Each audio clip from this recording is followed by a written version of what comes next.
This research was conducted by Farida Hashmi and colleagues in the UK in 2013, where they produced blisters on the posterior heel of 30 subjects using this load applicator mechanism. And basically this jig moved the applicator up and down, and the surface of the applicator was rubber, so it was a high friction material, and that created the shear deformation in the skin at the back of the heel. The point I want to make here is that they discuss two things in this paper, and these weren't the findings of the paper, but they were just two things that were mentioned in the discussion of the topic.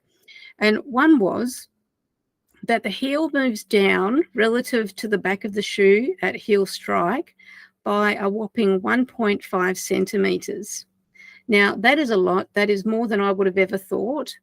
As podiatrists, we aim to make that as little as possible. We want it to be zero. Now, 1.5 centimeters is maybe not to be taken as gospel. This 1.5 centimeters was discovered as part of an unpublished pilot study, and there's really no information on how it was conducted. So I don't know the number of subjects. I don't know the type of shoe, whether it was a slip-on shoe, whether it was a lace-up. I don't know how it was measured, whether they cut a hole in the back of the shoe, whether they used a skin marker or like a bony landmark. I'm not really sure, like the malleoli, for example.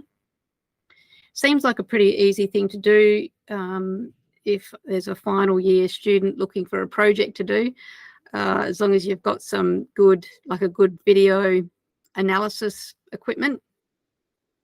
It would be great to be able to verify that 1.5 centimeters is a normal amount for the heel to move relative to the back of the shoe.